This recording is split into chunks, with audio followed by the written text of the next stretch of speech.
Hello everyone, जय हिंद, वंदे मातरम। मैं आपका स्वागत करता हूं आपके अपने यूट्यूब चैनल कृष्णा स्टडी मस्ती पे। तो बने रहिएगा, वीडियो में अंत तक देखिएगा। अगर हम बात करें तो ये सीरीज एक तरीके से आपको मैराथन के लिए चलाई जा रही है। अगर हम बात करें तो यूपी पेट स्पेशल है, लेकिन वनडे एग्जाम में बैठेंगे तो उसमें आपको ये सारे क्वेश्चन देखने को मिल जाएंगे। तो आज हम लोग पिछली वीडियो में यूनिट 3 तक हम लोग कंप्लीट कर चुके थे और आज हम लोगों का यूनिट चलेगा कितना, 4th। ओके, कि जैन धर्म महावीर जीवन एवं शिक्षाएं। तो उसके बारे में आज हम लोगों को देखना है। तो चलिए एक एक करके हम लोग देखते हैं। तीर्थकरों का काल क्रमानुसार सही क्रम है तो क्या है? अभिनंदन, पद्मा प्रभु, विमल नाथ, मुनि सुब्रत नाथ। ओके, तो ये इनका क्रम है। जैन धर्म के संस्थापक हैं, कौन है? ऋषभ देव। कौन है? ऋषभ देव। महावीर स्वामी का जन्म स्थल है, कहाँ है? कुंडलवन में। कहाँ है? कुंडलवन में। महावीर स्वामी को ज्ञानोदय प्राप्त हुआ था, कहाँ से? ऋजुपालिका नदी के तट पर। कहाँ हुआ था? ऋजुपालिका नदी के तट पर इनको क्या हुआ था? ज्ञान प्राप्त हुआ था। आगे देखिएगा, महावीर का प्रथम अनुयायी बना कौन? जामिल। कौन था? जमाली, सॉरी माफ करिएगा, जमाली था। ओके, त्रिरत्न सिद्धांत, ठीक है। तो क्या है? सम्यक धारण, सम्यक चरित्र, सम्यक ज्ञान, जिस पर धर्म की महिमा है वह है, क्या है? तो जैन धर्म है। क्या है? जैन धर्म है, जिसमें सम्यक धारण, सम्यक चरित्र और सम्यक ज्ञान की परिभाषा दी गई है। चलिए आगे देखिएगा, आजीवक संप्रदाय के संस्थापक थे मखली गोशाल। प्रारंभिक जैन साहित्य किस भाषा में लिखा गया है? तो अर्ध मगधी में लिखा गया है। यापनी एक संप्रदाय था, क्या था? जैन धर्म का है, संबंधित था, इसी की एक शाखा हो सकती है। तीर्थंकर शब्द संबंधित है किससे? जैन धर्म से यह संबंधित है। वह जैन सभा जिसमें अंतिम रूप से श्वेतांबर आगम का समापन हुआ था, कहाँ हुआ था? तो पाटलिपुत्र में। कहाँ हुआ था? पाटलिपुत्र में। यह देखने को मिल जाता है, कहाँ? पाटलिपुत्र में। सभा सगरी जिसका तीर्थ स्थल है, वे कहाँ? वो तो वो जैन का है, जैन धर्म से संबंधित है। वह धर्म जो विश्व विनाशकारी प्रलय की अवधारणा में विश्वास नहीं करता है। तो कौन सा धर्म है? जैन धर्म है। कौन सा है? जैन धर्म है। जैनियों की पवित्र पुस्तकें कहलाती हैं तो आगम सिद्धांत। क्या है? आगम सिद्धांत। वह दर्शन जिसके पुनः जन्म के विश्वास को अस्वीकार कर दिया, कौन था? चारवाहक। चारवाहक एक ऐसी किताब है, जब इसको आप पढ़ेंगे तो इसमें बहुत सारे आपको देखने को मिलेंगे। अलग अलग चीज़ें इसमें बताई गई हैं जो आपके लिए, अगर हम बात करें तो काफ़ी इम्पोर्टेंट हो जाता है। जिसमें आपको जो पुनर्जन्म की जो अवधारणाएँ थी, जो हर एक किताब में आपको देखने को मिल जाएगा। जो कि अगर आप बात करते हैं तो हिंदू के लगभग किताब में देखने को मिल जाता है कि पूर्व जन्म हम लोगों का होता है। लेकिन एक चारवाहक आया, ठीक है। चारवाहक किताब जब आई तो चारवाहक ने अपनी किताब में यह मेंशन किया, यह लिखा कि हमारा जो पूर्व जन्म होता है, ऐसी विश्वास जो हम लोग बनाए हुए हैं। तो चारवाहक की किताब में जो हमारा विश्वास था कि पुराने जन्म होते हैं या पुनः जन्म होता है, उस जन्म को इन्होंने क्या किया? नकार दिया था। इस जन्म को आपने क्या किया था? नकार दिया था। बोला ऐसा कुछ नहीं होता है, आपका जो जन्म हुआ है जो प्रेजेंट टाइम में, यही आपका पवित्र है। इसी को आप अच्छे तरीके से जी के और इसी को ख़त्म कर लीजिए तो एक अच्छे तरीके से देखा जाएगा, न कि आपका पूर्व जन्म ऐसा कुछ होता है जिसको लेके आप भ्रम में जीते रहे। तो चारवाहक किताब को कभी आइएगा, ऐसी फिलोसफी की किताब है चारवाहक की। अब पढ़ने में इतना मज़ा आएगा कि आपको दुनिया में होता क्या है, सुख दुख जो होता है, उससे आपको दर्शन करा देगा। चारवाहक की जो फिलोसफी है ना, उसमें बहुत अच्छे अच्छे ऐसे ऐसे दिए हैं कि उसका आज तक तोड़ नहीं मिल पाया है, ठीक है। चलिए, तो अब हम लोग चलते हैं यूनिट 5 पे। यूनिट 5 में हम लोग देखेंगे मौर्य वंश। ओके, अशोक, सम्राट Ashok, Maurya dynasty, empire Ashok. Okay, तो अब हम लोग देखते हैं अशोक के बारे में, ठीक है।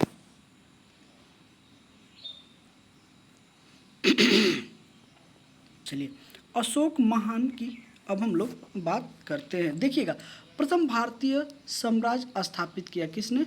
चंद्रगुप्त मौर्य ने। प्रथम भारतीय साम्राज्य स्थापित किया कौन? चंद्रगुप्त मौर्य ने। चंद्रगुप्त मौर्य और सिकंदर महान की भेंट का उल्लेख कहाँ है? तो किसने किया है? तो जस्टिन ने किया है। किसका किसका? चंद्रगुप्त मौर्य और महान सिकंदर का जब भेंट हुआ, मुलाकात हुआ, तो उसका उल्लेख अगर हमें कहीं देखने को मिलता है तो जस्टिन ने किया है। ठीक है, आगे देखिएगा क्या है। आगे है कि जल की आवश्यकता को ध्यान में रखते हुए जिस प्रथम शासक ने गिरनार क्षेत्र में एक झील का निर्माण करवाया वह शासक कौन था? तो चंद्रगुप्त मौर्य था। चंद्रगुप्त मौर्य जल की कमी को, जल की आवश्यकता को देखते हुए यह कहाँ झील का निर्माण कराया था? तो गिरनार क्षेत्र में। ऐसे भी क्वेश्चन आ सकता है कि चंद्रगुप्त मौर्य जल की आवश्यकता को ध्यान में रखते हुए किस क्षेत्र में एक झील का निर्माण कराया था? तो गिरनार क्षेत्र, इसे भी आप याद रखिएगा। और किसने करवाया था? तो चंद्रगुप्त मौर्य। ये भी क्वेश्चन बन सकता है। अभिलेख जिससे यह प्रमाणित होता है कि चंद्रगुप्त मौर्य का प्रभाव पश्चिम भारत पर था, तो कहाँ वो किससे पता चलता है? तो रुद्रदामन का जूनागढ़ का शिलालेख। जो शिलालेख होते थे ना, या स्तंभ लेख होते थे, तो जो पहले के राजा महाराजा थे जो अपना काम करवाते थे तो वहाँ पे एक शिलालेख अपने नाम का गुदवा कर रख देते थे। ठीक है, जिससे कि ये पता चलते रहे कि वो जगह या फिर वो चीज़ों का निर्माण किसने करवाया है। तो वैसे ही रुद्रदामन का जूनागढ़ का जो शिलालेख है उससे यह पता चलता है कि पश्चिम भारत में भी चंद्रगुप्त मौर्य का क्या था? तो प्रभाव देखने को मिलता है। आइए आगे देखिएगा। कौटिल्य के अर्थशास्त्र की पुस्तक शासन के सिद्धांतों के लिए बनाई गई थी। यहाँ पे अर्थशास्त्र देख के आप इकोनॉमिक्स न समझिएगा, ये पॉलिटिकल साइंस थी। ठीक है, इसमें पॉलिटिकल की बात की गई है। ठीक है, जिसकी तुलना मैकियावेली के द प्रिंस से की जाती है, वो कौन सी है? तो कौटिल्य की अर्थशास्त्र की जो किताब है उसकी तुलना की जाती है। आगे देखिएगा, राज्य के सप्तांग सिद्धांत के अनुसार राज्य का 7वां अंग था, क्या था? मित्र। क्या था? मित्र। चाणक्य अपने बचपन में किस नाम से जाने जाते थे? तो विष्णुगुप्त। किस नाम से जाने जाते थे? विष्णुगुप्त के नाम से जाने जाते थे। वह राजा जिसके एक अभिलेख से सूचना मिलती है कि शाक्य मुनि बुद्ध का जन्म लुम्बिनी में हुआ था, तो वह किसका शिलालेख है? तो वो है, अभिलेख है हम लोगों के राजा अशोक, सम्राट अशोक। सारनाथ स्तंभ का निर्माण कराया था किसने? अशोक ने। अशोक द्वारा स्थापित सबसे सुरक्षित स्तंभ कौन है? तो लौरिया नंदनगढ़ का। लौरिया नंदनगढ़ का। गुज्जर लघु शिलालेख जिसमें अशोक का नाम नमो उल्लेखित किया गया था, स्थान है कहाँ? तो मध्य प्रदेश के दतिया जिला। क्या है? दतिया जिले में। ब्राह्मणी लिपि को सर्वप्रथम पढ़ा किसने पढ़ा था? तो जेम्स प्रिंसेस ने पढ़ा था सबसे पहले। वह स्थान जहाँ प्राक अशोक ब्राह्मणी लिपि का पता चलता है तो अनुराधापुर का क्या है? स्थान है। ओके, आगे देखिएगा। अपने साम्राज्य के उत्तर पश्चिम भाग में उत्कृष्ट राजाओं के लिए अशोक ने इन लिपियों का प्रयोग किया था, अरमाइक, ग्रीक और खरोष्टी। तो ये जो खरोष्टी लिपि है या ग्रीक है या अरमाइक है, तो ये आपको देखने को मिल जाएगा, वही आपका रीजन हो जाएगा पाकिस्तान अफगानिस्तान वाले क्षेत्र में आपको देखने को मिल जाएगा। इससे ये पता चलता है कि जो उत्तर पश्चिमी भाग था वहाँ पे भी अशोक का प्रभाव देखने को मिलता है। इलाहाबाद में अशोक स्तंभ किस शासक के बारे में सूचना प्रदान करता है? तो यह किसके बारे में? समुद्रगुप्त के बारे में यह सूचना हमें प्रदान करता है। फाहियान भारत में आया था, तो कब आया था? तो 399 ईसा पूर्व आया था। एडी लिखा है तो 399 एडी। ओके, आगे देखिएगा। आगे हम लोग चलते हैं। कलिंग युद्ध का विवरण ज्ञात होता है किसमें? 13वें शिलालेख में, और 13वें शिलालेख काफ़ी बड़ा शिलालेख माना जाता है। मौर्य मंत्रिपरिषद में राजस्व इकट्ठा करने से संबंधित था, क्या था? समाहर्ता। समाहर्ता नाम का जो अधिकारी होता था वो राजस्व इकट्ठा करता था। क्या करता था? राजस्व इकट्ठा करता था, उसी को कहा जाता था समाहर्ता। ओके। अशोक का समकालीन तुर्मै कहाँ का राजा था? तो मिस्र का। कहाँ? मिस्र का, जिसे इजिप्ट कहते हैं। ओके, क्या था? इजिप्ट। आगे देखिएगा, एक इतिहासकार के अनुसार शिलालेखों में अशोक ने जिस धर्म का प्रतिपादन किया वह वस्तुतः राजधर्म था। तो क्या था? फ्लिट। क्या था? फ्लिट। आगे है, आधुनिक देवनागरी लिपि का प्राचीन रूप है, क्या है? ब्राह्मणी। क्या है? ब्राह्मणी, जिसने सहिष्णुता, उदारता और करुणा के त्रिविधि आधार पर राजधर्म की स्थापना की। तो वो कौन था? अशोक था। अशोक जब कलिंग का युद्ध लड़ रहा था तो कलिंग के युद्ध के ही बाद इसका क्या हुआ? हृदय परिवर्तन हुआ, क्योंकि वहाँ पे छोटे बच्चे, बूढ़े, औरतें, उन सबको मौत के घाट उतार दिया था। यह खूने खून बिल्कुल वहाँ पे इतना तबाही मचाया, इतना तबाही मचाया कि जब इसने युद्ध समाप्त हो गया, फिर जब ये वापस वहाँ से युद्ध जहाँ लड़ रहा था वहाँ से अपने शिविर के तरफ जब लौटा तो वहाँ पे इसने देखा जो बच्चे मरे हुए थे, बूढ़े मरे हुए थे, औरतें मरी हुई थी, बिल्कुल सबका गर्दनें इसने क्या किया था? कलम कर दिया था। तो वो सारी चीज़ें इसको देख के और एक अंदर से जो आवाज़ आई थी तो उस अंदर के कारण ही इसने फिर वहाँ से इसका वो बताया जाता है इतिहास में कि वहाँ से इसका हृदय क्या हुआ था?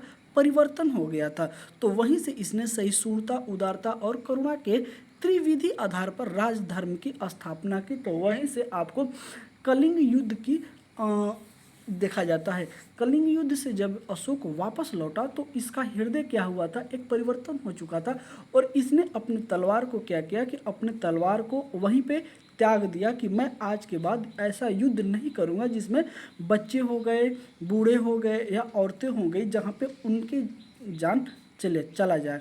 तो ये सब देखते हुए वहाँ से इसका हृदय परिवर्तन होता है, और वहीं से ये क्या करता है? काफ़ी उदार राजा बन के एक निकलता है। तो इसलिए वहाँ से ये क्या हुआ? महान हुआ था। अशोक महान की संज्ञा कलिंग युद्ध के बाद दी जाती है, अशोक पहले महान नहीं था। आगे देखिएगा, सांची का स्तूप किसने बनवाया था? तो अशोक ने। किसने बनवाया था? अशोक ने। आगे देखिएगा, गुलबंदी बाग प्राचीन स्थान था, कहाँ का था? तो पाटलिपुत्र का। कहाँ? पाटलिपुत्र का। मौर्य काल में दंडी विधान थे, कौन थे? काफ़ी कठोर। काफ़ी कठोर। कालसी प्रसिद्ध है किसके लिए? तो अशोक के शिलालेख के लिए। किसके लिए? अशोक के शिलालेख के लिए देखने को मिल जाता है। चंद्रगुप्त मौर्य ने अपने अंतिम दिन व्यतीत किए थे कहाँ? श्रावणबेलगोला में। कहाँ? श्रावणबेलगोला में। जब ये जैन धर्म और बौद्ध धर्म के प्रभाव में जब ये आए तो यहाँ से अपने जीवन को ये काफ़ी अच्छे तरीके से व्यतीत किए, और प्रजा का जो एक राजा का जो नेतृत्व होता है उसको इन्होंने अच्छे तरीके से संभाला। ठीक है, तो अपना जो अंतिम समय था, जो अंतिम का समय था, वो श्रावणबेलगोला में, या आपको कर्नाटका में देखने को मिल जाएगा। कर्नाटका में एक जगह है श्रावणबेलगोला, वहाँ पे ये जाके अपना जीवन व्यतीत किए थे। आगे देखिएगा, अशोक का वह शिलालेख जिसमें धार्मिक सहिष्णुता की बात की गई है, तो वो कौथा शिलालेख है? तो वो शिलालेख है शिलालेख 12वां। शिलालेख 12वां नंबर का आता है। आगे देखिएगा, आगे हम लोग चलते हैं गुप्त वंश, समुद्रगुप्त, चंद्रगुप्त द्वितीय के बारे में अब हम लोग डिस्कशन करते हैं। चलिए, वह गुप्त शासक जिसने सर्वप्रथम सिक्के जारी किए थे, तो कौन था? समुद्रगुप्त था, चंद्रगुप्त का। चंद्रगुप्त वह प्रथम शासक था जिसने सर्वप्रथम सिक्के जारी किए थे। रजत सिक्के जारी करने वाला प्रथम गुप्त शासक था तो चंद्रगुप्त द्वितीय। चंद्रगुप्त द्वितीय भारत का नेपोलियन के नाम से जाना जाता है। समुद्रगुप्त को शक विजेता के नाम से जाना जाता है। चंद्रगुप्त द्वितीय को किसके? शक विजेता के नाम से। आगे देखिएगा, वे गुप्त शासक जिन्होंने हुण पर विजय प्राप्त की। स्कंदगुप्त। कौन था? स्कंदगुप्त। गुप्त स्वर्ण मुद्रा को कहा जाता था, गुप्त स्वर्ण मुद्रा को कहा जाता था दिनार। क्या कहा जाता था? दिनार कहा जाता था। सती प्रथा का प्रथम उल्लेखनीय साक्ष्य प्राप्त हुआ है कहाँ से? एरण अभिलेख से। कहाँ से? एरण अभिलेख जो है इसमें यह जानकारी मिलती है कि सती प्रथा काफ़ी प्रचलित थी और जो भी राजा या फिर जो भी सैनिक जाते थे युद्ध करने, अगर वो युद्ध में मारे गए तो उनकी जो पत्नियां होती थी वो क्या होती थी? सती हो जाती थी उनको लेके, ठीक है, आग में जल के। अभी क्या ही बोल रहे हैं कि क्या ही जमाना आ गया है। आगे देखिएगा, सारनाथ की भूमि स्पष्ट मुद्रा वाली बुद्ध प्रतिमा कालंकित है। कहाँ? गुप्त काल से। कहाँ? गुप्त काल से। प्राचीन भारत में वह वंश जिसके शासनकाल में स्वर्ण युग कहा जाता है तो गुप्त वंश। गुप्त वंश का वो शासन था, वो काल था, वो युग था जहाँ पे अगर आप देखेंगे तो वहाँ पे मुद्रा भी काफ़ी प्रचलित थी, जो कि सिक्के जारी किए थे। ये प्रथम शासक थे, गुप्त साम्राज्य था जो सिक्का जारी किया था। और एक तरीके से अगर हम देखें तो यहाँ पे जो विकास होता था ना वो काफ़ी चरम सीमा पे था, क्योंकि इसी के समकालीन से जो थी कि अलग अलग भवन हो गया या फिर अच्छे अच्छे चीज़ों का निर्माण कराया जाता था, जिसको लेके स्वर्ण काल कहा जाता है। अगर स्वर्ण युग की जब भी बात आती है तो उसमें गुप्त वंश सबसे आगे रहता है। वह राजवंश जो हुणों के आक्रमण से अत्यंत विचलित हुआ तो वो कौन सा था? तो गुप्त वंश था। किसके आक्रमण से? तो हुणों के आक्रमण से। भाग और बलि थे, क्या थे? राजस्व के स्रोत। तो क्या था? भाग और बलि थे, तो ये क्या थे? राजस्व के स्रोत थे। कब? गुप्त काल में।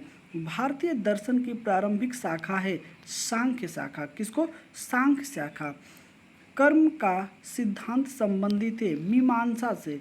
मीमांसा से क्या संबंधित थे? तो कर्म सिद्धांत संबंधित थे। और भारतीय दर्शन का प्रारंभिक शाखा सांख्य दर्शन को माना जाता है। योग दर्शन के प्रतिपादन है पतंजलि। योग दर्शन के प्रतिपादन है पतंजलि, ये भी आप याद रखिएगा। अगला है कि न्याय के दर्शन को प्रचारित किया था। किसने किया था? तो गौतम ने किया था। किसने किया था? गौतम ने। काम रूप में वैष्णव धर्म को लोकप्रिय बनाया किसने? शंकर देव ने। किसने बनाया था? शंकर देव ने बनाया था। बीजगणित। कौन? बीजगणित के क्षेत्र में अपने योगदान के लिए विशेष रूप से जाने जाते थे। कौन? भास्कर। कौन जाने जाते थे? भास्कर। कालिदास द्वारा रचित मावलित्रम नामक ग्रंथ का नायक था। क्या था? तो अग्निमित्र। क्या था? अग्निमित्र था। गुप्त काल में उत्तर भारतीय व्यापार संचालित होता था। क्या होता था? ताम्रलिपि बंदरगाह से। कहाँ से होता था? ताम्रलिपि बंदरगाह से।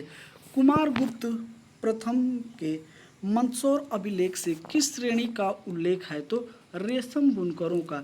रेशम रूट जो सिल्क रूट जो बोला जाता था उसके अंदर आता था मंदसौर। मंदसौर की अगर हम बात करते हैं तो यह कहाँ पड़ता है? एमपी में पड़ता है। एमपी का एक जिला है मंदसौर।